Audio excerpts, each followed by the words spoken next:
Hello and welcome to the Student Art Podcast. I'm your host Ross Baxter, and today's episode is Taking the Leap. So taking that first step into pursuing a career ambition that you want to achieve, whether it's within game or within film, and I'll be discussing the do's and don'ts of how to make this career possible. So the first step when it comes to taking the leap and pursuing that career ambition that you want to do, the most obvious thing is, what do you love to do? Sometimes we as individuals we don't know what we want. Sometimes it takes longer for certain people to find what you want to do, and it's a difficult question, like answering the question of what you're going to do for the rest of your life, because you're only going to get one life, so it's obviously down to making the most of it. And being true to yourself is one of the most important things that you can accomplish as a person, because a lot of people, not everyone, but a lot of people struggle with believing in themselves or believing in what they can achieve. So by understanding what you love, or at least trying to find it, and when it comes to like taking action, that's the best thing you can do. So if you don't know what you want to do yet, take action by doing something. It's the best thing you can do. Break things down. So if you're wanting to be an artist and pursue a career, whether it's character art, environment art, maybe it's 3D, maybe it's 2D, or is it more traditional based when it comes to traditional sculpting or more traditional sketching and painting? And of course, whether it's in game or film or whatever it is, it's simply by taking action and by doing things. And the more you do, the more you'll be able to understand what you enjoy and what you don't enjoy. And this is so vital, and it'll make your career more fun. It'll be awesome, and it'll just be a good life. You know what I mean? It's not a complicated question, and I think a lot of people still struggle with just being true to themselves. So don't let anyone dictate what you want to do in life. So maybe you've got friends and family who are questioning your decisions, and particularly when it comes to art careers, a lot of parents do question, oh, does that pay well? Is there a lot of jobs out there? And there's thousands of jobs out there, but it's obviously down to having the ability and skill set, but that takes time and practice. So just be persistent on what you want to do and keep practicing. And the third most important thing is obviously practice, and that just comes through time and repetition, and being consistent. Because a lot of people struggle with consistencies. Like, you can do the best character piece or best environment piece, and it's obviously going to take you a long time to get there. But through consistent practicing and repetition, it will get faster, and therefore your portfolio will get faster for you to create, because you're creating more work. It's just common sense at the end of the day. It's just down to the more you do it, the better you get, and trusting that judgment. But when it comes to pursuing that leap, like taking the leap and taking action, it's simply down to also, right, so I want to do environment art. Where's the best place possible that I can do environment art? So this could be at university, at college, but environment, like when it comes to art, it doesn't have to be anywhere, just by practicing, like I said. So you can create a portfolio around what you want to do. And sometimes the best advice that I've been given in the past is simply by choosing a target of like a long distant dream. So one of my main goals is web to digital. Like, that's my passion. And working in film, whether it's Harry Potter related, I don't know, like it's always been Harry Potter and Lord of the Rings, and many other films like sci-fi and so forth. So that's when you start building a portfolio designed around that sort of niche, or that sort of area that you want to work in. And a lot of people always take the building the stairs approach of, right, so in order for me to achieve this goal, I have to do this certain way, or I may have to go this long route or this short route, and up and over. And there's so many twists and turns that you can take as a career, because everyone's career path is different, and there's so many different advice that people will take. So some people might question the things that I'm saying right now, because based on their experience, but we all have different experiences. And as long as you focus on the three main steps, which is what do you love, and answering that, and just being true to yourself and not letting anyone dictate what that answer is, then you've done one of the most hardest questions that a lot of people struggle with. And then the second most important step is just by taking action, and that's by doing things. And then third is just repetition of practice and just working hard. There's nothing that's more trustworthy than hard work. You can do anything from networking and anything from just talking to people, and asking all these different advice. Like, so many people ask for advice, and asking questions is one of the best things. There's nothing wrong with asking questions. Never be afraid to ask questions. However, you're 100% certain that you'll get somewhere if you do hard work. But there's a difference between hard work and just working all the time. There's like being smart without hard work. Like, you can be working hours a day, so 18-hour days or crazy days, doing all-nighters and stuff. But is it going to be taking you to that next step? Sometimes it is, sometimes it isn't. Hard work is not necessarily just about how many hours you put in. It's about what are you going to be getting out of it at the end of the day. So are you getting the right hours?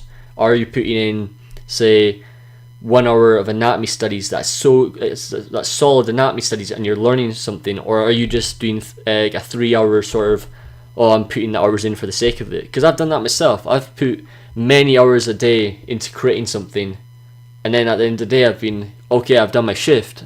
However, have I got much out of it? Because you could have got a lot more from having little breaks in between. But when it comes to obviously finding your passion and stuff, we as individuals instantly go, right, so maybe I want to do an art, so let me think university or college. But one thing about university that I've learned, and a lot of people learn, is university and school and getting these degrees and so forth, especially for artists, does not guarantee you a job straight away. So being able to realise that if you are wanting to take a career path in art, that's important. But the reason you go to university is not for the grades and the degree. The reason you go there is for the connections and for friends and stuff, because that builds your whole foundation to future employment and so forth. Even though it's not guaranteed, but everyone you meet in your life from now to your to your death, you'll realise it's like all these individuals have been like a different stepping stone to that next step, if you know what I mean. And by really understanding the importance of friendship and the importance of communication skills, will allow you to get that next step further. And it's so important. So when you're going to university, obviously work hard, but have fun, enjoy it, make the most of it, but really understand how talking to people goes a long way. Because there's a lot of people who are actually, especially artists, like, we're very precious with our work. Not all of us, but there's quite a large amount of people who are like, oh, I don't want to maybe show this to my teacher or show this to my friend, he might steal my work, or I feel like it's going to hurt being judged on my piece of work, whether it's a character piece or an environment piece. But there's nothing wrong with getting criticised or taking feedback. It's not about getting criticised, but it's like being able to understand that constructive feedback and any feedback is important. It doesn't just have to be showing it to your teachers and that, it could be showing your family and stuff. By seeing something by instant glance, you can determine whether someone likes it or not, or whether it's for them. And that's one of the most things I learned, especially from my dad, was just asking questions. So don't be afraid to ask questions, have fun with it and see where it goes. So when it comes to going to university, if that is your route, so I went to university, but I kind of went the longer route. So in order for me to get to the university I wanted to go to, which was Alberta University, I went from secondary school to college, and then to another college, and then to university for my third and fourth year. And it was an awesome experience, and I was really happy the way I did it in regards to, instead of going straight into university, because I felt I learned more through the college to college path, and most importantly, because I lived in 4 different places, I then built a connection with 4 different cities, and was able to learn from all these different people and what they recommended me to do, and what was the do's and don'ts of what I was doing right in terms of my environment art, or whether it was my character art, and just realizing that it doesn't have to have one route is important. So if you are going to university, make the most of it, make friends, take part in game jams as well if you're wanting to do game development, if you're wanting to go into film, obviously take part in anything that's going to be able to enhance your artwork. Because especially as artists, there's one thing that we all have in common, or a large percentage of us do, and that's that we get so focused in the work that we don't realise the importance of daily life and how that impacts your artwork, not just physically but mentally as well. So being able to observe, going outside and seeing new things and taking advantage of your surroundings, particularly for artists and just in general life, the more fresh you are, the better your artwork's going to become, and the more happy you're going to be. And that's the key thing when it comes to taking the leap, is simply by saying I'm happy with what I want to do, and I'm not letting anyone dictate what I want to do. And especially when it comes to art, it's like, if you had a tree in front of you and you were sculpting a tree in ZBrush, if you, like, say you had your laptop, you're going to get more, I don't know, connection with the tree, or understanding of how the tree works in terms of form and shape and silhouette, and how the bark art actually looks, instead of just using reference on Google, because it's better to actually go out and see the world instead of just always relying on Google. So when it comes to creating art, always take breaks and be smart with your decision making. So also when it comes to making decision making in terms of university or college, so I'm in the UK at the moment, and when it comes to, so which place is the best place to go, and that's simply by asking questions of prospectuses.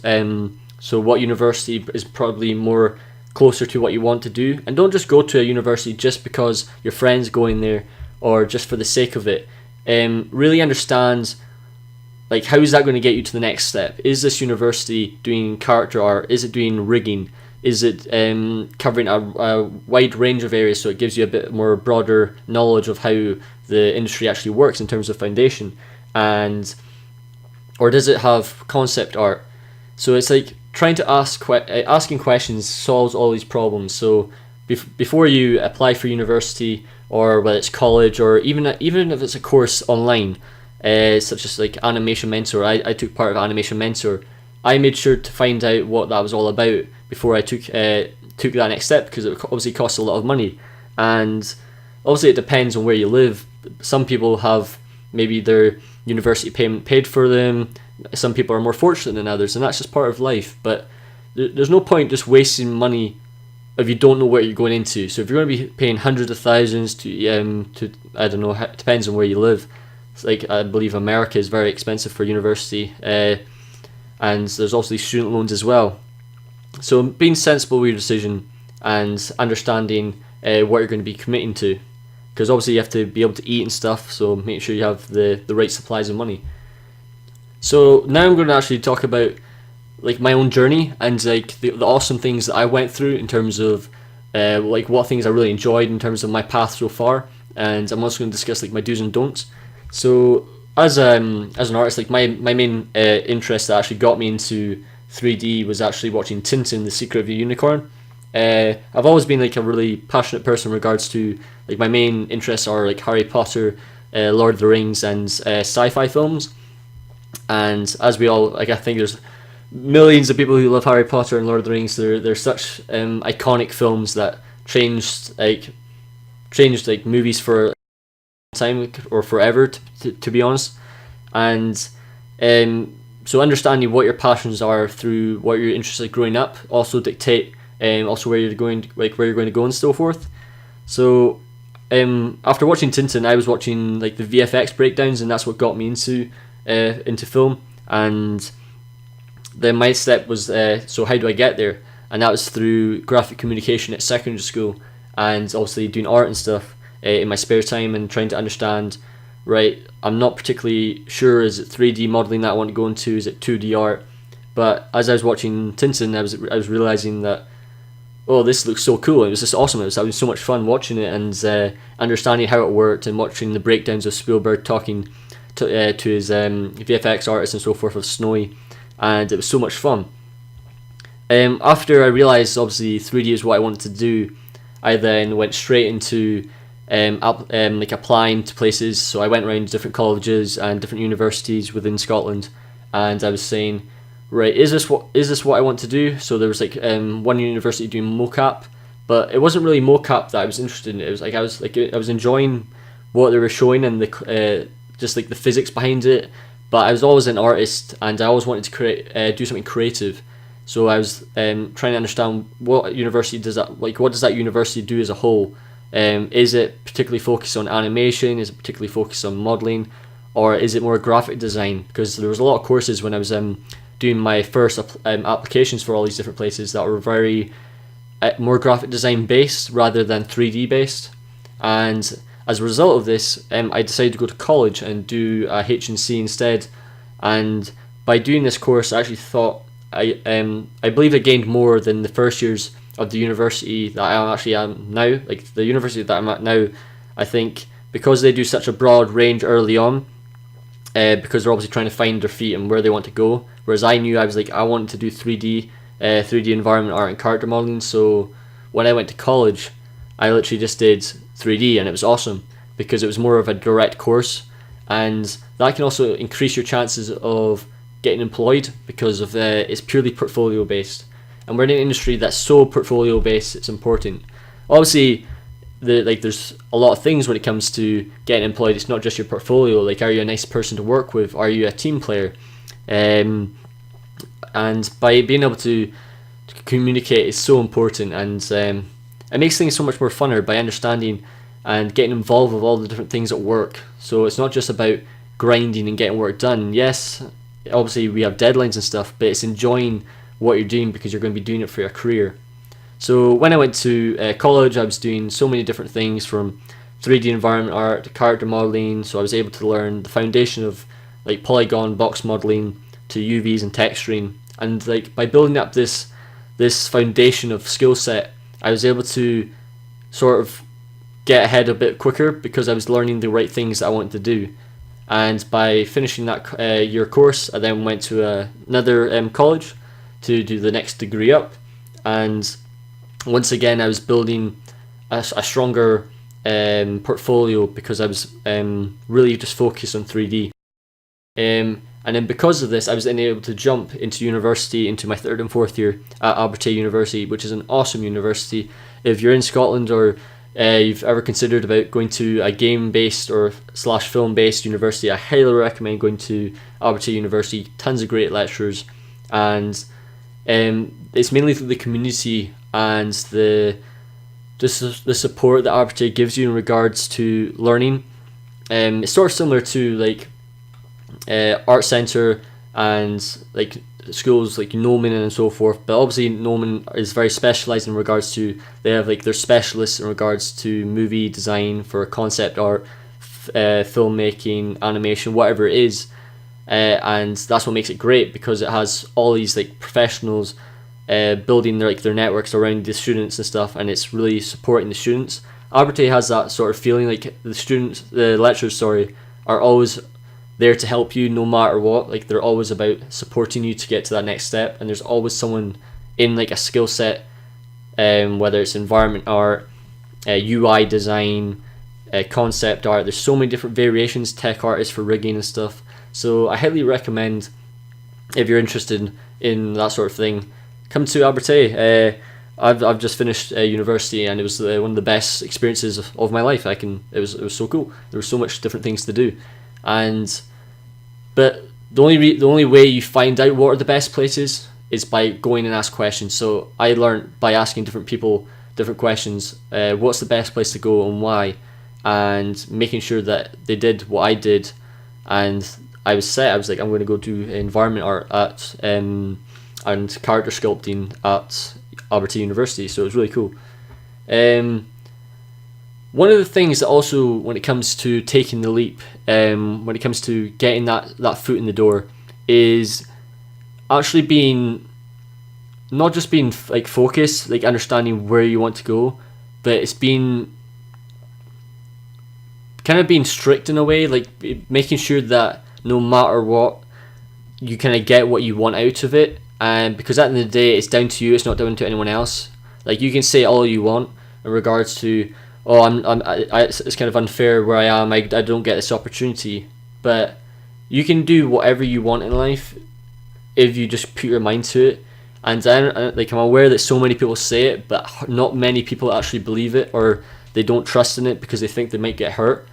But there's nothing more awesome or more better feeling than saying, I love what I do. So just keep fighting at it, keep going at it, no matter how many pains or aches you get. Like, we all get aches and pains, and we all go through ups and lows, but that's also like the beauty of life, because you learn from it.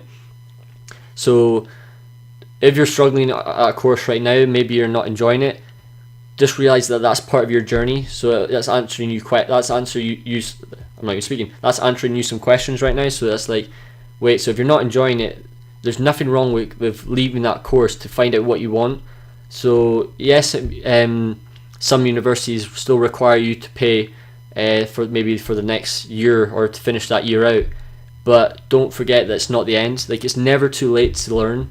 You as an artist, and you as a person, career you want to do, whether it's you want to be an athlete, or to be a chef, or whatever it is, a dancer, a musician, it's never too late to do what you want to do. Yes, people might say, oh, Ross, you could be 80 years old and it might be too late, but it depends. Obviously you have to be like realistic in certain things, but don't let anyone say, oh, you're too old, or you're too young, or you're too overweight. Just do what you want to do. It's to me, it's always been kind of simple and direct, because it was kind of put into me at an early age through sport. But don't let anyone dictate your life, basically. So carrying on with me talking about my journey and the do's and don'ts. The best thing I ever learned through studying is not only in regards to taking the leap, but it was like be sensible with what you're learning, and being smart with your time. Time management is so important, and it really dictates what you're going to get out of the day. So I used to be working constantly. I pretty much worked all the time for 4 years straight, and I was overworking pretty much for 4 years straight.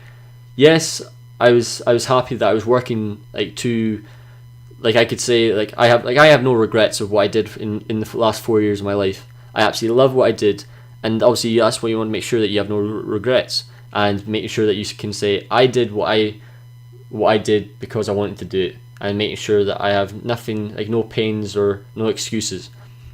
But just because you work, say, 18 hours a day or silly hours a day, doesn't mean that you're going to get the best result. And I learned that after a few years, after constantly getting told by lecturers and so forth, oh, you're working too hard, you need to work smarter and stuff. And because of this, I was able to grow, because I was working less hours, but it was more better hours. You know what I mean? So I was doing character sculpting, just 3 character heads a day, and so each day I'd spend mainly 2 hours per character head, or an hour per face, and that was all my main work. So 6 hours a day, and I did that each day for about, I think it was 60 days straight, during my final year at Alberta, and I learned more in that stretch than I did the previous years, because I was realizing how my mind functioned and how my brain was working, because we're all different in terms of how we cope physically and mentally to working long hours or working short hours. We all have that sort of that final limit. Okay, that's breakout or burnout. Sorry. You need to understand where your body lies in terms of when to rest and when not to rest. So the best thing I can recommend is trying to understand where's your sort of burnout point, or when would you say is your limit. But it's not about reaching the limit. It's not about working all these hours. It's about understanding why you're working it and making sure it's beneficial. Because at the end of the day, it's about getting results. It's not about I want to make sure I did these many hours. So being focused on your time management is essential, and it applies to everything you do in life. So time management is one of the main points that I'll give to you in regards to my career path. Another thing, it sounds so obvious, but is socializing. Is literally it's the thing that keeps you together. It's by socializing and by doing other things, and by getting out and doing new experiences, whether it's with friends or family, that makes your art better. A lot of people always work, and they don't realize the importance of the family things, because we get so caught up, and then we realize, oh, we could have done that with your family. And by having that break, your artwork's going to be so much stronger, and it'll show. If you do some work and grind it for a month, right, and then you do another piece of work and you have more breaks, but obviously not like taking hours and hours off, but having just small increments, like say 20-minute breaks or going for a walk, you'll really realize you're not just making better art, but you're actually enjoying it instead of thinking about stress or worrying about things and overcomplicating things. Because I had the habit, and we all do. We all, when you're being so precious with your artwork, you get so attached to it, or you're caught in the moment when you're making an art piece that you just don't want to stop. But taking even 5 minutes or just even a minute, just going out the door and coming back, walk around the house or wherever you are, and then realizing, I see a mistake there. There's things I can build upon, and that feeling's great because you're realizing that you're not just making better work and identifying where you're going wrong, but you're building that vision, that vision that'll last a lifetime, because you're seeing like that sort of mistakes that you're doing. It'll become like what do you call it? It's like brain memory or whatever you call it. I have no idea. I forgot what it's called, but it's like muscle memory. It's almost like muscle memory in a way. It's like you naturally just do it, and that's obviously through the practice and repetition. So make sure you're spending time with your friends and family, and just enjoy every moment you can, because each experience you go through, whether it's family and stuff, that ties into your art as well. You can create characters from the observations of the things that you see outside, from environments to people that you may see in the street. Like, oh, that person looks rather unique, I can make that into an art piece, because everything is technically art, because everything has to be designed in a way to make it attractive and make it to sell, and most importantly make people enjoy it. So make sure you socialize is one of the other most important factors. So when it comes to for the rest of the podcast and future episodes, I'm going to be creating a variety of different content with guest lecturers and guest speakers of people who are already in the industry, past classmates of mine, and getting their advice, and we'll see what happens. And I hope you enjoyed today's episode of Taking the Leap, so taking that first step into the industry. Please leave a like if you liked the video, and also comment, and it'd be great if you subscribed, and I'll talk to you guys later. So thanks for listening, and goodbye.